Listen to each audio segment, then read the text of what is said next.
franc CFA. Maurice Kamto a fustigé le franc CFA. C'est même Maurice Kamto qui a fait. Moi, Momo, j'ai su qu'il y avait la mission logistique française à Douala. Au sein de la base au sein de la base aérienne de Douala, il y a une mission logistique française. Et cette mission logistique était partie intervenir dans le cadre de l'opération Sangaris. Et c'est Maurice Kamto qui a dit dans l'une de ses vidéos que s'il arrive au pouvoir, il va fermer ça. Donc, il va fermer la mission logistique française. Mais c'est lui qui travaille pour la France-Afrique. Bon, moi, je vous retourne l'ascenseur. Moi, je me mute. Merci. Merci beaucoup. Alors, attendez juste un instant. Il faut laisser maintenant la possibilité aux autres de poser aussi des questions par rapport à cette situation. Qui veut réagir par rapport à cette situation qui n'est pas du MRC, évidemment? Uniquement les personnes qui ne sont pas du MRC. Monsieur Ngo. Ok. Bonsoir à tous. Oui, bonsoir mes frères camerounais. Comme tu le sais, Obosso, moi je suis un nationaliste. C'est-à-dire les gens qui ont lutté pour l'indépendance du Cameroun, notamment sur des questions économiques. En fait, moi, je suis un mathématicien, informaticien, mais généralement, dans cette branche-là, on étudie ce qu'on appelle la théorie des marchés, l'étude des marchés, c'est-à-dire le comportement des humains. Et notamment aussi, on fait ce qu'on appelle l'analyse de données. Bon, en fait, j'ai aussi un regard sur le plan économique du mouvement pour la renaissance du Cameroun. Et notamment, j'aimerais tout simplement aussi dire que je suis enchanté de ce programme parce que lorsqu'ils mettent en valeur comment sortir du franc CFA, ils nous parlent généralement que c'est un processus. Et vous voyez un peu, on ne peut pas sortir du jour au lendemain du franc CFA parce qu'on n'a pas les leviers, on n'a pas cette matrice-là. C'est-à-dire, lorsque je parle de la matrice, je parle des ensembles qui constituent ma chaîne, tu vois un peu. Est-ce que, dans ce cas, lorsque Maurice Kamto prendra le pouvoir, est-ce qu'il pourra sortir du jour au lendemain du franc CFA? La question est rhétorique. Avant de poser ma question, j'aimerais d'abord dérouler. Lorsqu'on sait donc qu'il faut une matrice pour sortir du franc CFA, notamment l'industrialisation du secteur économique, c'est-à-dire la création d'emplois, une économie forte, un pays industrialisé, parce que c'est l'industrialisation qui supporte, qui donne alors la valeur à la monnaie. C'est parce que votre monnaie est demandée, ou alors c'est parce que votre économie est demandée encore au plus fort, c'est parce que vos biens sont demandés. C'est ça qui fait la valeur de votre monnaie. La question que j'aimerais donc poser à mes frères, ou alors sympathisants du MSC, quand vous parlez du processus pour sortir du franc CFA, est-ce que vous pouvez détailler peut-être, est-ce que vous avez une durée précise? Ça peut aller de 4 ans, 5 ans, 6 ans. Est-ce que vous avez cette durée-là pour sortir du franc CFA? Parce qu'on a vu avec le RDPC, ils nous ont parlé des processus. On a vu en 43 ans, ils n'ont rien réalisé avec les processus. Mais est-ce que le MSC peut nous statuer sur le processus pour sortir du franc CFA? Est-ce que c'est 4 ans, 5 ans ou 6 ans? Merci pour la question. J'aimerais intervenir ou bien j'attends d'abord qu'il réponde, monsieur. L'idéal, c'est d'attendre qu'il réponde. Comme ça nous permet d'apprendre en même temps. J'aimerais que M. Ngom aille poser déjà la question à Ibrahim Traoré. Quel jour, à quelle date exacte il doit sortir du franc CFA? À quel jour Assimi Goïta doit sortir du franc CFA? Il y a ce qu'on appelle les incertitudes économiques. Aujourd'hui, vous vivez en Europe, M. Ngo. Si Macron se lève, il dit que la France va sortir de l'euro et que vous aviez 10 millions d'euros dans votre compte, votre première réaction sera quoi? D'aller retirer vos 10 millions d'euros, d'attendre, voir ce qui va se passer. Ça s'appelle les incertitudes rationnelles en économie. Donc, pour quelqu'un qui est sérieux, un économiste, un financier sérieux, un homme politique sérieux, il ne dit pas le jour qu'il va sortir. Il émet l'intention et son programme. Il le garde avec lui. C'est comme ça que ça se passe. Donc, Maurice Kamto et le MSC, ils ont préparé. Vous avez parlé de l'industrialisation. On a parlé du fonds d'investissement de la diaspora. On mobilise l'épargne de la diaspora. Ça nous permet de financer l'économie et autres. Ensuite, il a donné 3 façons de sortir du CFA, de façon communautaire, panafricaine, d'intégration régionale, en sortant du CFA avec les autres pays.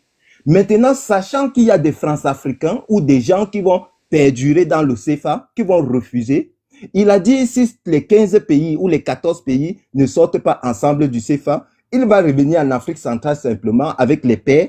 Ils vont essayer de sortir. S'il refuse de sortir, lui prend sa route, il sort du CFA, il crée sa monnaie nationale.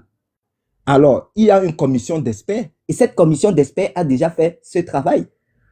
Et Maurice Kamto ne peut pas vous donner la date de sortie du CFA directement parce que Maurice Kamto ne connaît pas le nombre d'accords, les accords que Paul Biya a passés.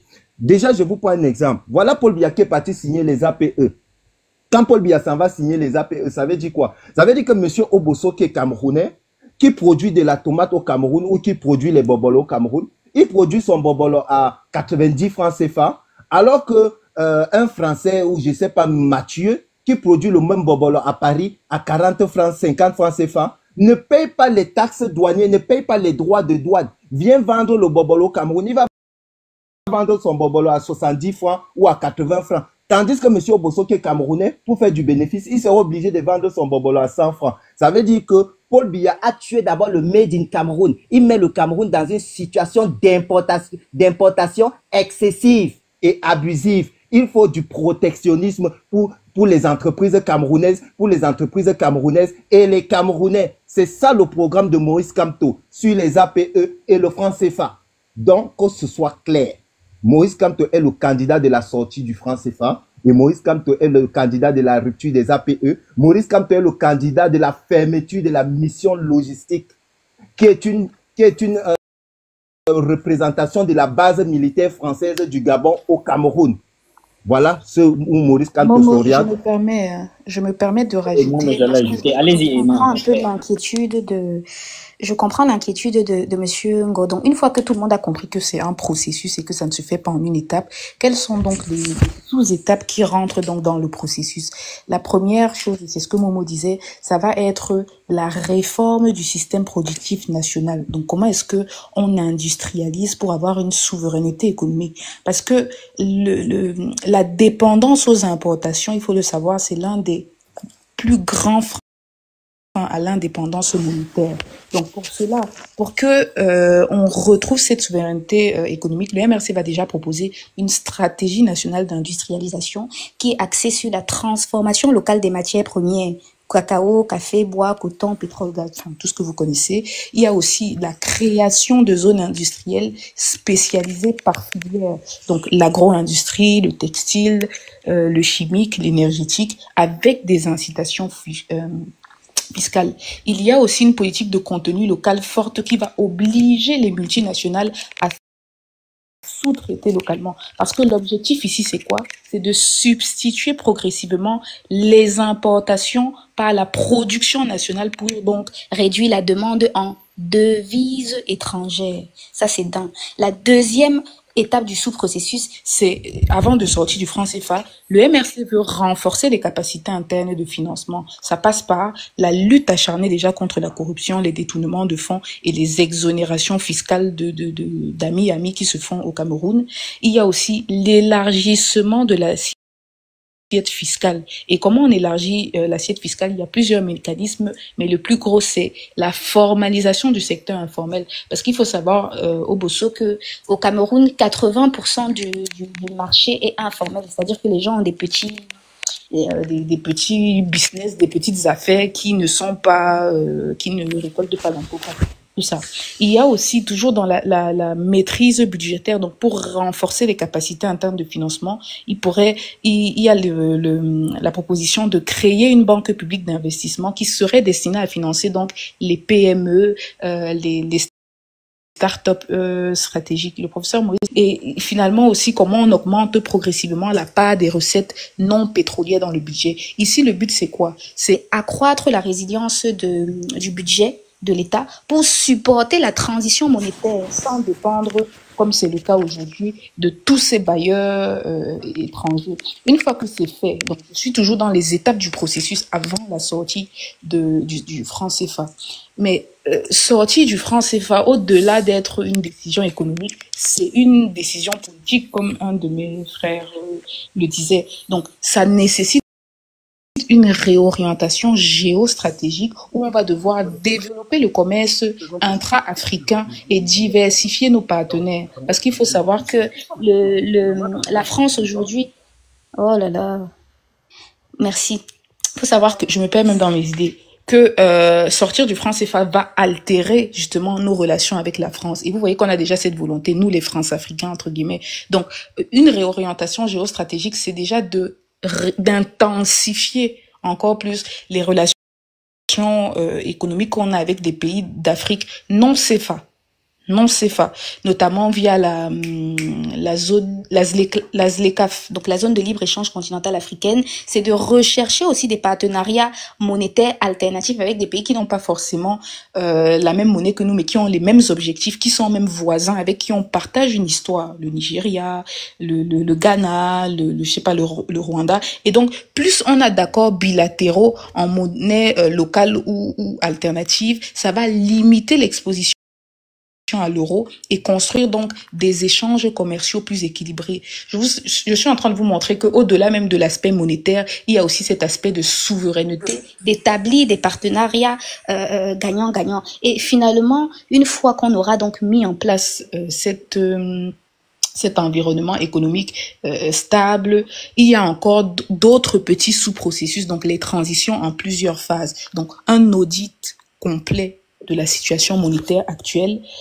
avec la BEAC et tout ça, ce que en l'état, nos experts qui n'ont pas tous les éléments ne peuvent pas faire à 100%. Enfin, il y a un audit, mais il n'est pas, comment dire, à 100% véridique. Il y a aussi un dialogue sous-régional, donc pour les options que je citais tout à l'heure, pour voir si c'est possible de créer une monnaie commune avec les différents États, et la création d'une banque centrale qui serait nationale indépendante avec tout ce que ça implique, hein, donc un conseil de politique monétaire basé sur la transparence, la rigueur, la compétence, et si c'est la troisième option qui est décidée, on lance une nouvelle monnaie avec un panier de devises soutenu par des réserves en or, des devises étrangères et des actifs stratégiques. Parce que l'idée n'est pas de créer une monnaie par orgueil national, c'est de permettre une politique monétaire qui sera adaptée. Et la dernière chose, parce qu'aucune réforme monétaire n'est viable quand il n'y a pas une base économique solide,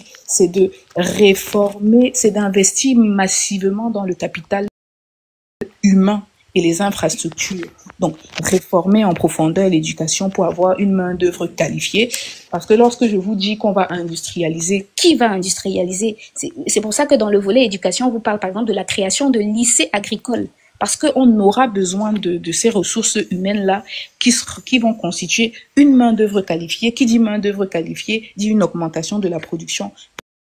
Bref, je peux aller dans tous les sens. C'est dans l'investissement dans le capital humain, vous avez aussi l'investissement dans les infrastructures, donc une sorte de plan Marshall pour les infrastructures, les routes, l'énergie, les télécoms, tout ce qu'on veut. Bref, c'est de créer un environnement propice à l'investissement productif, à l'émergence des entreprises, des licornes, des champions nationaux qui vont soutenir cette nouvelle monnaie. Je ne sais pas si j'ai été clair pour vous, Monsieur Ngo 21-27.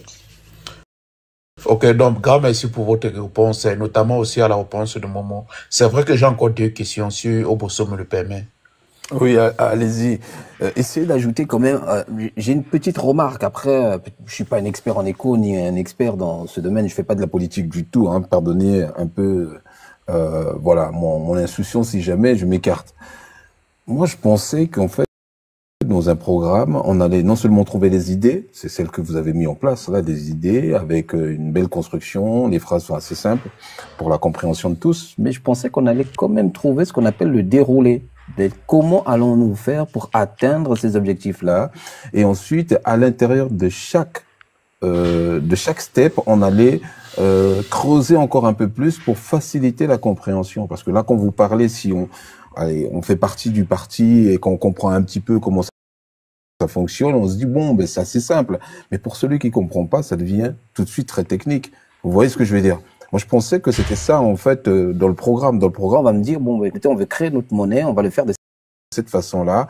On va avoir nos réserves à tel endroit, on va faire ça et on va gagner de l'argent comme ça. Ouais, on va détailler un schéma très simple, une espèce de mapping le plus découpé possible pour permettre justement aux simples citoyens de comprendre. Alors là, moi j'ai eu, alors moi je l'ai compris votre programme, hein, il n'est pas très compliqué à comprendre, je vais être honnête avec vous, parce que c'est plus une suite d'idées. Mais méthodo que j'arrive toujours pas à voir, j'arrive à le comprendre quand vous êtes en train de l'expliquer, mais j'arrive pas à voir en fait l'espèce de plan, le chronogramme de réalisation pour atteindre à chaque fois chaque step. C'est tout. Je vous rassure que c'est l'idée. Hein, c'est-à-dire qu'un programme politique va résumer la vision d'un parti. Donc, il y a des éléments qui sont... Oui, il y a des éléments qui sont rajoutés à l'oral, il y a des éléments même qui sont rajoutés par le président national lorsqu'il fait des prises de parole, il y a des éléments qui sont rajoutés au fur et à mesure. L'idée, c'est d'avoir un condensé de la vision, des idées, et vous avez, il faut être de bonne foi, vous avez toujours des premiers éléments, sauf dans des trucs délicats comme par exemple le franc CFA où on a 3 scénarios, mais vous avez toujours des explications qui sont le plus synthétiques possible, parce que l'idée c'est de faire que les gens adhèrent à la vision. Maintenant, vous avez des débats sur les plateaux, vous avez des émissions qui permettent d'entrer beaucoup plus en profondeur. Et par exemple, là, hein, ce débat où on peut être beaucoup plus technique. D'accord. Bon, écoutez, on va laisser monsieur. Attendez, s'il vous plaît, monsieur Podol, parce qu'il y avait monsieur Ngo. Monsieur Ngo, il avait encore 2 questions. Moi, je l'ai coupé pour essayer de comprendre. Ça a été expliqué. Monsieur Ngo, allez-y pour vos 2 questions. Je voulais ajouter une phrase. Une phrase. Regardez, monsieur Obosso, vous avez dit tout à l'heure que, en réalité, vous avez l'impression que le NRC, parfois, par rapport à ce que je disais, n'entre pas dans les détails. Alors, je vais prendre par exemple ce pan. L'éducation, L'éducation. On dit, par exemple, soutien à l'éducation des plus démunis et à l'excellence. Dans ce petit fragment de texte, monsieur Obosso, je prends les Camerounais à témoin. Vous pouvez aller justement dans le programme du MRC à la page 23. Vous avez exactement ce que le MRC compte faire par rapport à ce titre-ci. Par exemple, l'État offrira les fournitures scolaires aux jeunes Camerounais issus des familles nécessiteuses dans le cycle secondaire sur la base de l'enquête sociale. C'est un exemple que je prends pour illustrer ce que le MRC, justement, dans son programme propose. Donc, quand il s'agit des sujets concrets, dont, justement, le pouvoir, ou encore une fois que le MRC sera au pouvoir, justement, de pouvoir apporter de manière concrète, justement, les solutions, alors on propose, voilà la couleur. Et à chaque fois dans notre programme, on spécifie. Donc, parfois, ne nous demandez pas aussi assez. Parce que Emma Rose ou moi ou Momo ou d'autres personnes, on ne peut pas retenir totalement ce qui est dit de manière, je vais dire, littéraire dans le programme. Donc, on prend un peu le gros, justement, pour expliquer ce que le MRC peut proposer en termes, justement, par exemple, de tel chantier ou de tel chantier, sans entrer véritablement en profondeur. Mais sinon, si vous entrez et vous lisez le programme, je pense qu'il y a des choses qui doivent vous interpeller, justement, comme ce fragment de, en fait, cette petite partie, ou en fait, la partie ici que je viens de prendre, peut-être pour illustrer mon propos, c'est ce que je voulais ajouter. Ok. Merci encore. Alors, moi, permettez-moi attendez, juste un instant, s'il vous plaît. Juste un instant, monsieur Ngo. Permettez-moi de réagir très rapidement. En fait, vous êtes juste en train de confirmer ce que j'ai dit tout à l'heure et par rapport à la réponse de madame Emma Rose. Hein. Vous confirmez juste le fait que si vous n'entrez pas trop en détail, vous faites un résumé, c'est un projet. Hein. Et madame Emma Rose l'a expliqué, elle a dit que dans ce type de programme, on ne met pas toutes les informations, ni les détails. Vous savez, ce qui manque là, c'est pour vous, en fait, c'est le petit schéma qui va nous expliquer mais où vous allez trouver l'argent et comment sera mis en place l'argent. Alors, il va vous montrer à l'écran. Vous comprenez ce que je veux dire? C'est-à-dire qu'un schéma, un chronogramme très clair. On a des figures. C'est présent, c'est à l'intérieur? Oui, c'est du que si tu peux aller, je pense que c'est dans les à la page 88, il y a comment le programme sera financé, page 88. Tout est chiffré là-bas. Je sais pas si vous l'avez. C'est la machine. On est prêt. Tout est là. Ne vous inquiétez pas. Tout est là. Donc, posez vos questions de toute façon et posez vos questions, on va vous répondre. D'accord. Okay. Mais vous avez compris à peu près l'inquiétude que moi je suis la voix à attendre. Qu'est-ce que c'est horrible, c'est pas possible. Je suis la voix des sans-voix, mes questions c'est pas forcément les miennes. Hein, comprenez-le juste comme ça. Et donc, de temps en temps, les gens se posent des questions. Je trouve ça légitime. Je vous le remonte plus haut. Donc, allez-y, Monsieur Ngo, c'était à vous. Ok, Monsieur Bosso, je me tout simplement dit, je suis un peu satisfait